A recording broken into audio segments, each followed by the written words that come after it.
5 лет у меня мама преподаватель фортепиано. Вот, она меня отдала, получается, в высшую школу музыки на класс фортепиано. Вот. И я там 4 года учился у Ларионовой Валентины Афанасьевны, получается. А потом 5 лет я учился у заслуженной артистки России Юнона Михайловны Упхоловой. И вот так вот я и пришел в классическую музыку. Конечно, в детстве это очень сложно. В разлуке с матерью, в интернате. Все тяжело было, конечно. Мне кажется, в музыке самое главное – это терпение и трудиться много, заниматься.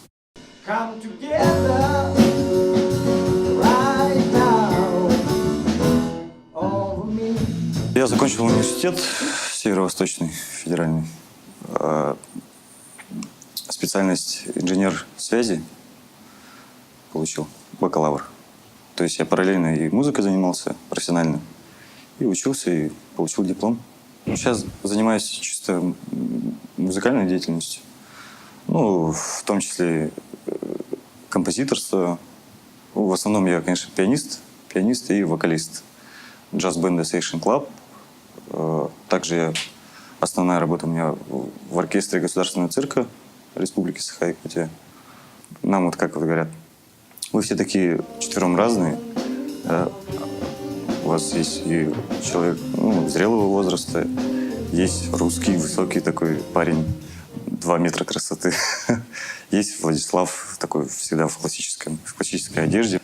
И я такой худенький, щуплый, а пою как мне просто говорят, как негр.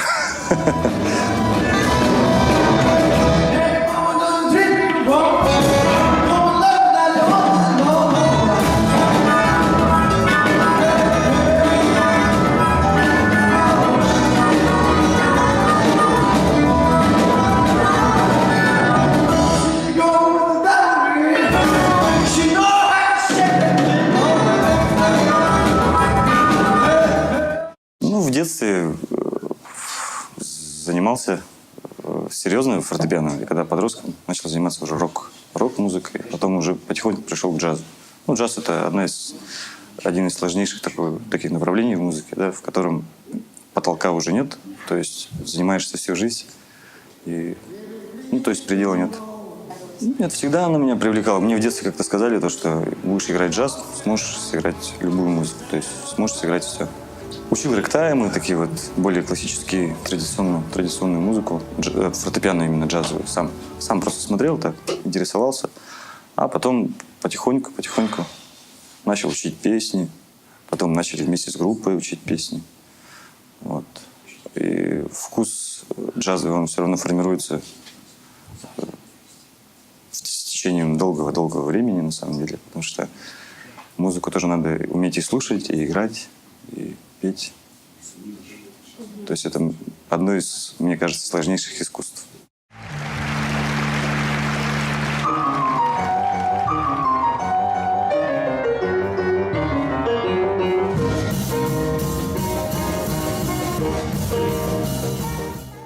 Одна из моих самых больших работ — мюзикл «Чудный костюм», постановка Татьяны Николаевны Чаранской. Там я выступил в роли композитора и в роли исполнителя тоже.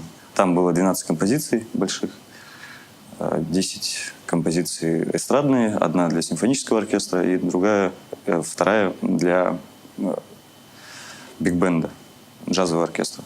У нас по программе в высшей школе музыки был такой предмет композиторства.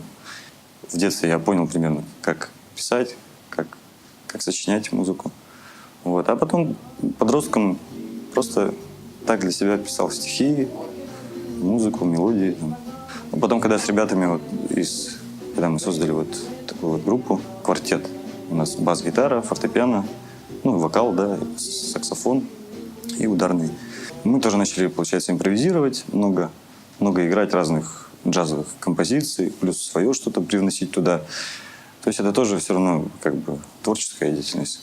Сочинять музыку к той музыке, которая уже написана.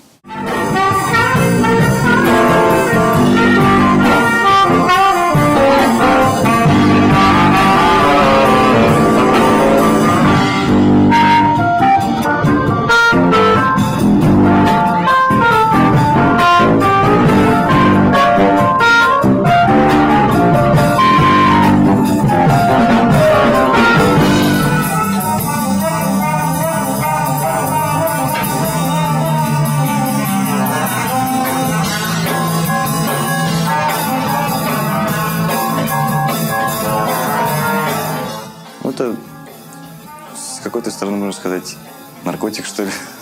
Ну, выход на сцену имеется в виду. Ну, без этого уже не можешь жить, когда вот почувствуешь такой вот, такого масштаба волнения, что ли, можно сказать. Это волнительно, конечно, всегда, каждый раз, как в первый раз. Вот. И каждую песню проживаешь заново. Песня — это маленькая жизнь, получается. Кстати, есть такой тоже момент, вот, когда вот слушаешь свои записи, получается, годичной давности или двухгодичной давности, да, конечно, слух режет, потому что ты все равно развиваешься. Каждые полгода все равно какое-то изменение идет. Не знаю, это жизнь. Так. Все через это проходят, мне кажется. Вот многие говорят, типа, а что ты себя слушаешь? Типа?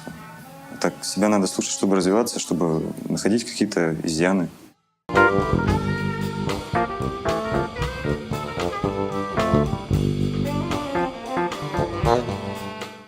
Больше исполнительской деятельностью сейчас занимаюсь. Ну, стараюсь, когда свободное время, там, писать и для себя. Вот. А так, в основном, заказы, конечно. На заказ работаешь по сценарию, уже смотришь образы, там, придумываешь. И как ты это музыкально все обыгрываешь. А когда свое, там, это уже ты уже сам и текст делаешь, сам и смысл туда превозносишь. Все тексты, музыка, она все равно основывается на каких-то переживаниях своих личных. Или там взятых откуда-то из какой-то истории вдруг. Ну, свою просто выдавать неохота иногда. А чужую можно переделать. Что еще в планах? Ну, конечно же, хочется свой альбом какой-то написать, что-то. Ну, еще пока материала недостаточно, надо работать. А так, в основном, у нас время уходит, конечно, на исполнение в клубах, в театрах, в оркестрах. Последние вот буквально вот 4-5 лет живая музыка у нас в городе очень стала востребованной. Вот. Очень много движений появилось после небольшого застоя, можно так сказать. Ну, то есть имеется в виду клубная живая музыка имеется в виду. Вот. Ну, этим и живем.